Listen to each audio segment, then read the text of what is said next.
In 1933, at Srila Prabhupada's initiation, his Guru Maharaj, Srila Bhaktisiddhanta Saraswati, instructed him. What is that noise? Can you stop it, please? Constructed him. He was instructing Prabhupada to study. He said, study Bhakti Rasamrita Sindhu, the law book on devotional service. And upon leaving this world, Srila Bhaktisiddhanta Saraswati told his disciples, I advise you all to preach the teachings of Rupa Goswami Raghunath Das with all energy and all resources. Our ultimate goal should be to become the dust of the lotus feet of Sri Sanatan, Sri Rupa, and Raghunath Goswamis. So Srila Prabhupada, our Srila Prabhupada, enthusiastically pursued his order by writing. And in February of 1950, in an unpublished essay entitled The Science of Devotion, it was a summary study of the first chapter of the Bhakti Rasamrita Sindhu. And then 20 years later, in 1970, Srila Prabhupada published Nectar of Devotion, a summary study of the entire Bhakti Rasamrita Sindhu. So the Nectar of Devotion was one of the first books that Prabhupada presented for the benefit of the Western disciples, and it's considered one of the foundational books for our ISKCON society. So there's 5 books foundational: Srimad Bhagavatam, Bhagavad Gita, Nectar of Devotion, Nectar of Instruction, and the magnificent Chaitanya Chaitamrita. So now Srila Prabhupada had returned to the Radha Damodar temple, the place of Rupa Goswami, and the lotus feet of Sri Sri Radha Damodar, the source of the nectar of devotion. The time was Kartik. The audience was filled with fledgling disciples eager for spiritual nourishment. It was a natural choice, a natural place, according to time and circumstance, for Srila Prabhupada to deliver the nectar of devotion. And these wonderful lectures are still available. You can just, Google Nectar of Devotion series, Kartik 72, Prabhupada. You'll get the full, all of them. So, as I mentioned, devotees were coming from different places. And it was very interesting. One day, this Western lady shows up. She wasn't yet a devotee, but this lady had been working as a secretary in London, and we were very gung-ho to perform Sri Harinam Sankirtan down Oxford Street. Twice a day, 4 hours each time. And this lady was a secretary. So she'd come out sometimes on her lunchtime, and she would see these people in white and yellow and saffron robes and chanting and dancing and just looking so happy. And she was just so intrigued. So one day somebody handed her a book.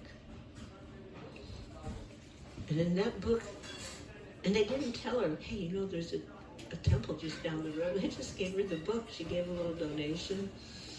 And in the book it said you should spend the month of October, November in Vrindaban if you want to make spiritual advancement. She took that really seriously. So she didn't know the devotees. She didn't find out there was even a temple. But she somehow made it to Vrindaban. And then from Delhi, she gets some train that takes her to Mathura. From Mathura, there used to be that little shuttle train, maybe there still is, that would bring you into Vrindaban. And when she got down, there was no address. So we didn't have a place there yet. But one rickshawala looks at her and he goes, I know where you want to go. And he takes her to Radha Damodar temple. And so she became initiated, Gangamayi Dasi. We used to actually work together in Bhaktivedanta manner to support the deities. That was Prabhupada gave me that instruction. But I had to take care of those deities, Radha and Nanda. So anyway, she remembers every morning the devotees from Keshigat would assemble outside Prabhupada's room in the Radha Damodar courtyard. And, in her words, have these real far-out, rip-roaring kirtans with about 50 devotees. Half a dozen sannyasis, Suval, Parvajakacharya, Paramahansa, Chusta Krishna, Chutananda. Actually, Chutananda Swami was helping me at the Keshigat situation. And they'd jump up and down. Sannyasis would spin their dandas, twirling in the air. And she said those kirtans were pretty amazing, come to think about it. They were just very ecstatic. Prabhupada spoke from a small asan facing north between Rupa Goswami's Bhajan Kutir and Samadhi. It was a tight cluster of devotees sitting in the courtyard, which was just dirt and lumps of grass. Now if you go, how many of you have gone to Radha Damodar? And you go into the Samadhi area, what is there? It's marble. The Raj is gone. They have one area, there's a little bit of, I don't know what you call it, goes into the ground, and they've left that, lined if you want to find a little dust of Vrindaban, which you should definitely want to find. As she describes, the public didn't pay any attention. They just walked around us, and during the talks, the monkeys would be jumping among the trees, dangling on loose wires, and occasionally just leaping into the devotees. Our source of illumination, because then it would get dark, would be one light bulb dangling from one electrical cord. During the lectures, Prabhupada concentrated on three main topics: association with the devotees, sadhusanga, the spiritual world, and living in Vrindaban. And for us, the most important was the position of the spiritual master. Prabhupada elaborated, a spiritual master should be treated as good as Hari, the Supreme Person. But the spiritual master does not think himself as Hari, although he is offered the respect of Hari. He thinks of himself as a humble servant of Hari and all others. The spiritual master takes his disciples as his spiritual masters. That is the position. He thinks, Krishna has sent me so many spiritual masters. He doesn't think of himself as the spiritual master. He thinks of himself as their servant. Why? Because they have to be trained. Krishna has appointed him to train them, and therefore he thinks of himself as the servant of the disciple. Trinadapi Suchi Chena. We should always be ready to offer respects not only to devotees, but to everyone, because every living entity is originally a devotee of Krishna, but circumstantially being covered by the coat of Maya, he's playing like a demon, but his original nature is a devotee of Krishna. Srila Prabhupada explained, if we once go to the spiritual world, we do not like to come back. We stay with Krishna and we dance with him and we play with him, or we serve him as a tree, a plant, water, cow, land, as cowherd boys, as father, as mother, or as gopis. This is our philosophy. Once we go to Krishna, we live forever with him in any of these capacities. So let me live in Vrindaban in any of these capacities. It doesn't matter, but live there. Prabhupada continued, as Raja Nandana Krishna is worshipable, his Dham, Sri Vrindavan, is also worshipable. So we should be very respectful toward Vrindavan Dham. Otherwise, we become offender. Dhamaparad. If we remain here in Vrindaban, we should know we're actually living with Krishna. How much we should be cautious, how much we should be careful if we actually consider what is Dham. Dham is also Krishna. And if you actually live in Vrindavan carefully without committing any offenses or sinful life, then in this life you are going to Krishna. He told us if you read Nectar of Devotion regularly, and you try to understand this, you are associating with Sri Rupa Goswami directly. And if you act accordingly, then you're serving their lotus feet, the lotus feet of the Goswamis. Unless you're associating with devotees, you will not be able to understand the import of the writings of Srila Goswami. He told us, if we take shelter of Krishna's external energy, where forgetfulness of Krishna is very prominent, then we become further and farther away from Krishna. But if we take shelter of the internal energy of Krishna, that internal energy, Srimati Radharani, because she's directly serving Krishna. So just like in Vrindavan, they always speak of Radharani because they've taken shelter of Radharani to approach Krishna very easily. Devim Prakritam Masrita. The facility of Vrindavan is that we take shelter of Radharani directly, and she'll help us, she'll help you to approach Krishna very soon. So Prabhupada said that this is the idea of coming to Vrindavan. He used to tell us, if you want to come to Krishna, then you serve Radha, you make friends with Radha, and then she'll tug on Krishna's shirt sleeve, and she'll say, here, take this bhakta, take this bhakta. Prabhupada said it's a sign of a devotee, appreciation. When you appreciate a devotee, that is a sign of a devotee. Narada Muni says the devotee always appreciates the qualities of other devotees. It's not an imitation, it's not a bluff. Any devotee who's actually advancing feels like that. Just like Prabhupada gives an example of the great scientist Sir Isaac Newton. He used to say, I've simply collected a few grains of sand from the ocean of knowledge. Actually, it's a fact. Everything is unlimited. You get a few grains of sand. What is that? Everything is unlimited. Chaitanya Mahaprabhu said, my spiritual master saw me as a great fool, and therefore he chastised me. Don't read Vedanta. Chant Hare Krishna. Hare Krishna, Krishna Krishna, Hare Hare. Hare Rama, Hare Rama, Rama Rama, Hare Hare. He presented himself like that. Is Chaitanya Mahaprabhu and Murka a fool? No. But that is the conception of advanced devotees. They never think that they're very highly advanced devotees. What is advanced? What devotion can we offer Krishna? He is unlimited. He is kindly accepting our little service. That's all.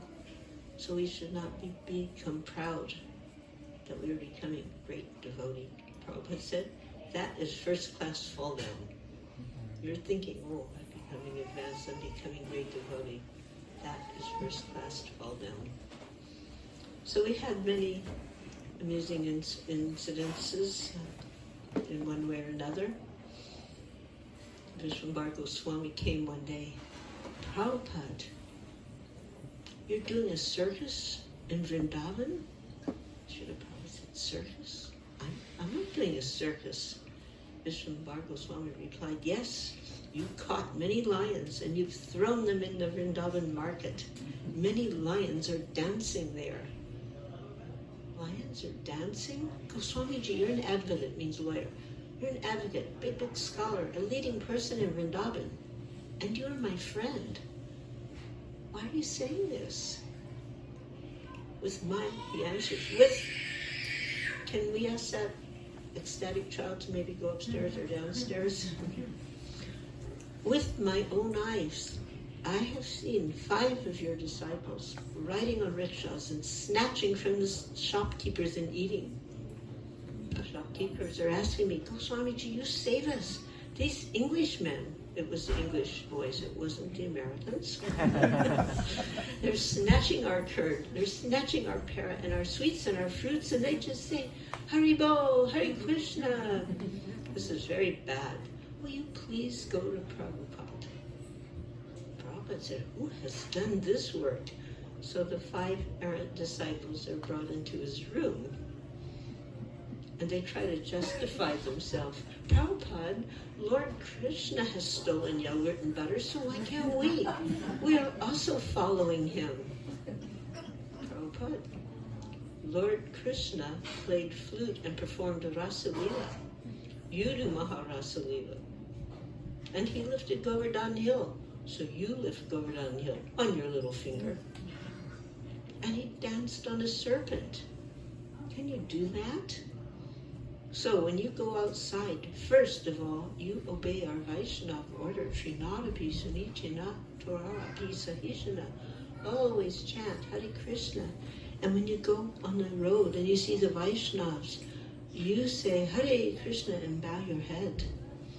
In the market, you can beg the shopkeeper, give some sample. And then if you like, you can purchase. And if you don't have money, then you can ask, and he will give you, Bijbasi, you ask, he'll give you some curd or anything you want. But you have snatched, and that is very shameful. So this was a memory of Gopal Ghosh. Prabhupada said this corner of Radha Damodar temple, it is just like the hub, the center of the wheel of the spiritual world.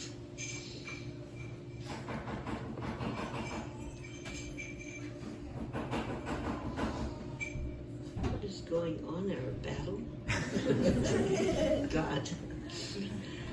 In the Sri Rajariti Shintamani, Srila Vishnanath Chakravarti Thakur writes, among Vrindaban's splendid forest, which make the splendor of Vaikuntha very pale, that forest named Vrindavan Van is the best. The Yamuna River is like a blue lotus garland, a sapphire necklace or a blue sash worn by the goddess. Srila Srila Prabhu remembers, because after Srila Prabhupada took Varnaprastha life and then sannyas, he remained in Vrindavan for so many years. His realization was through Radha Damodar temple, and there great acharyas like Rupa Goswami, Jiva Goswami, Kaviraj Goswami, and others have their samadhis. And they also live there. They haven't gone anywhere. They live there. So by realization, Srila Prabhupada got the mercy of those great acharyas. Gopal Ghosh continued to many times late at night around midnight or 1 p.m. He felt that Vrindavan, the Chinmay Vrindavan, the Yogapit Vrindavan, where Radha and Krishna and the gopis are all playing in Sevakuj. And the Goswamis are chanting Harinam Sankirtan even now. But we are seeing everything with our external eyes, these Mitya Jagat. Just the other day, somebody posted in Facebook some photo of trash in Vrindavan. That trash may be there, but that trash is not Vrindavan. With inner eye, one can see that this place, this Vrindavan, is the playground of Krishna, this Chinmayadam. And you can also feel it in a lonely place by the grace of Guru and the holy name. These things, Gopal Ghosh said, Prabhupada told me. He referred to these rooms at Radha Damodar as his eternal residence, the place where he actually began his plans for the Krishna consciousness movement. So when you go to Vrindavan and you go to Radha Damodar temple, meditate on the magnificent importance of that place, because that place gave birth to the Hare Krishna movement. Sometimes they also give darshan, these great previous acharyas. Gauranga Babaji, he used to tell that nobody has gone anywhere. Everybody is here. All the great souls are still here, and if your heart is pure, you can have their darshan. Nobody has gone anywhere. And it's recorded that Jiva and Rupa Goswami have given darshan to several devotees. And it is a fact. Srila Prabhupada has taken darshan of these great devotees from his room in the Radha Damodar courtyard, looking through that little window. Srila Bhaktivinoda Thakur, he reasons ill who tells the Vaishnavas die when thou art living still in sound. The Vaishnavas die to live, and in living try to spread the holy name around. Srila Prabhupada cherished his rooms at the Radha Damodar temple, and he often stressed their importance.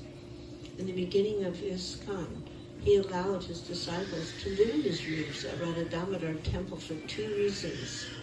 One was to maintain possession of the rooms, because empty rooms are going to be taken up, and to give his disciples a chance to receive the transcendental blessings of Sri Rupa and Sri Jiva Goswami, of Sri Vrindaban Dham and Sri Radha Damodar.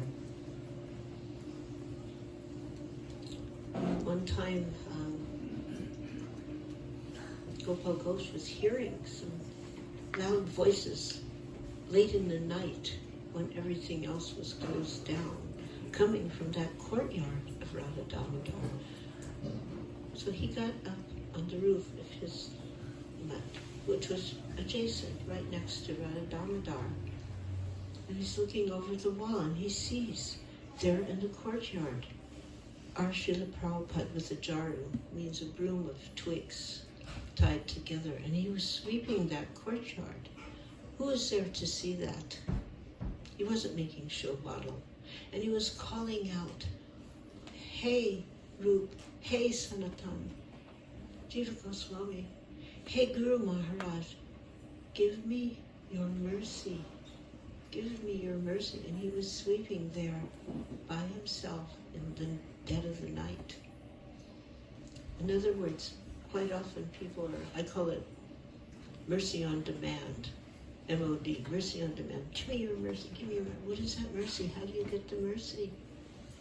And Prabhupada was showing to humbly present himself in the courtyard, sweeping that courtyard, begging for the mercy. So in 69 of June, Srila Prabhupada wrote in the concluding words of the Nectar of Devotion, while physically present, Srila Rupa Goswami was living in different parts of Vrindaban, and his headquarters were in the temple of Radha Damodar, in the present-day city of Vrindaban. So the place of Rupa Goswami's bhajan and execution of devotional service is commemorated still. And one of the structures called his place of bhajan, and the other is where his body is entombed. And behind this very tomb, I have my place of bhajan, but since 1965, I have been away. The place, however, is being taken care of by my disciples, and by Krishna's will, now I'm residing in Los Angeles Temple in the International Society for Krishna Consciousness. Prabhupada wrote in a letter, 72, "I thank you all, the disciples, for offering me a garland daily, as you were doing when I was physically present. If a disciple is constantly engaged in carrying out the instructions of the spiritual master, he will be supposed to be constantly in the company of the spiritual master. That is called Vani Seva. My spiritual master, Saraswati Goswami Thakur,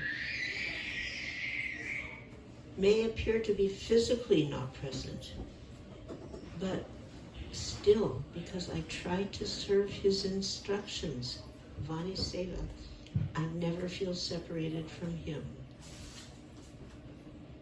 Srila Prabhupada said the first canto of his Srimad Bhagavatam contained all the necessary instructions to guide humanity for the next 10,000 years. In July of 1967, he told us, a small group of us in San Francisco, that everything he has to teach us is in these books, these first 3 volumes, which was the first canto of the Bhagavatam. In his purport in the Bhagavatam on 10th canto 220, Srila Prabhupada states, "Therefore Krishna has taken birth, our shelter, within the room of the Krishna consciousness movement."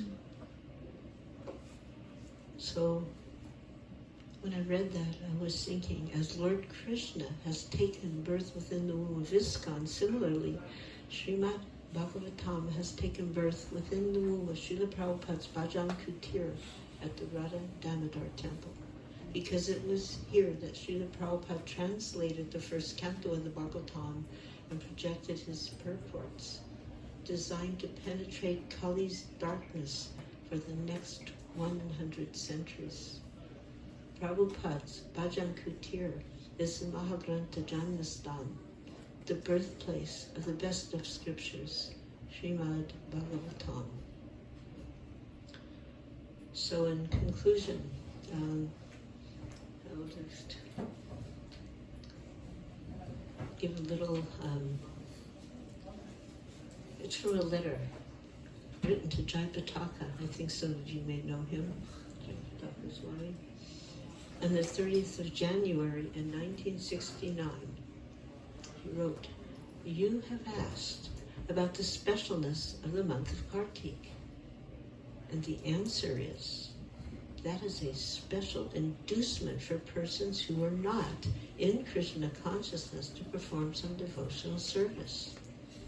For persons who are not yet doing anything in Krishna consciousness, it is an indirect inducement to take to devotional service in earnest seriousness. Every moment in Kartik." In this connection, there's a good example that sometimes a store gives a special concession to attract new customers. But those who are already customers, they don't need a special sale. They'll purchase at any cost if they know the important value of the goods.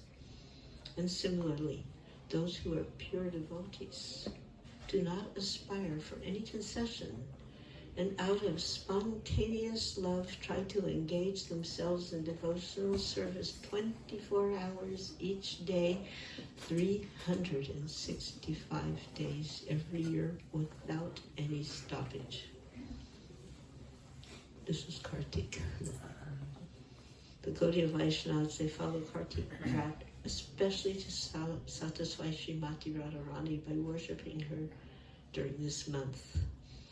Srimati Radharani is most famous for her compassion, and therefore we follow the rules and regulations of Kartik Vrat, which are called Niyama Seva, so that Srimati Radharani will pour upon us her divine compassion.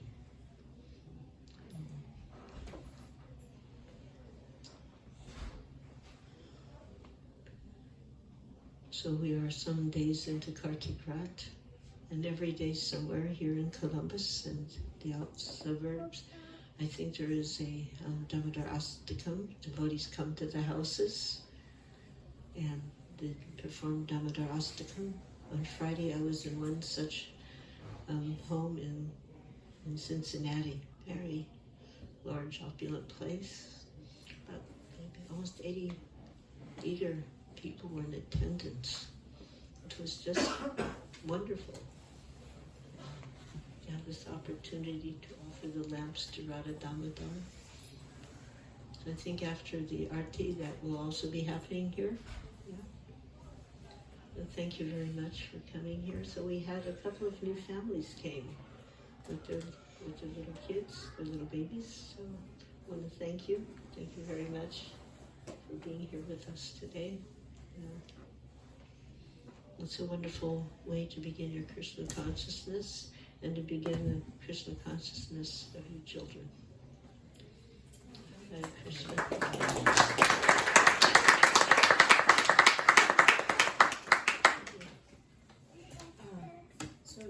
Two things. One was that the first copies of the Nectar of Devotion, I heard that they came to Columbus because Hayagriva Prabhu, the English editor, and Pradyumna Prabhu, the Sanskrit editor, lived here at the time. And his wife, Arundhati, who had been doing the typing. translation. I think they both did the typing, both of their works. Hayagriva Prabhu's wife also, I think? No? She might have been. Yeah, so that was one thing. And the other was you talked a lot about Srila Prabhupada's special relationship with the Goswamis. So, could you say something about how the 6 Goswamis came to be, their murtis came to be in New Vrindaban? Was that after Srila Prabhupada's That was quite, manifest? more or less recent. Oh, I see. Yeah, that was through the desire of Varshana Swami that the 6 Goswamis have appeared in New Vrindaban. Originally, they were up at the by the pond, which they call Radhakund, in that little gazebo. Oh. But then, the winter comes, it's pretty freezing cold. So they were invited down to the temple. I don't know what's going to happen now because where they are now, they're not. They're in the temple. Have you been there recently? I was there a week ago. Huh? I was there a week ago. I stayed with you. Yeah, but were they? They were outside. Yeah, they were outside. So I couldn't remember if they were in or out at that point. Yeah. So I don't know if they're going to go where Jagannath is now, and Jagannath is going over to where they were. Oh. That's the plan. It's musical deities. Then they'll be opposite Prabhupada. I hope so. I hope someone's offered because now his vision is a little bit. Because now he can directly take darshan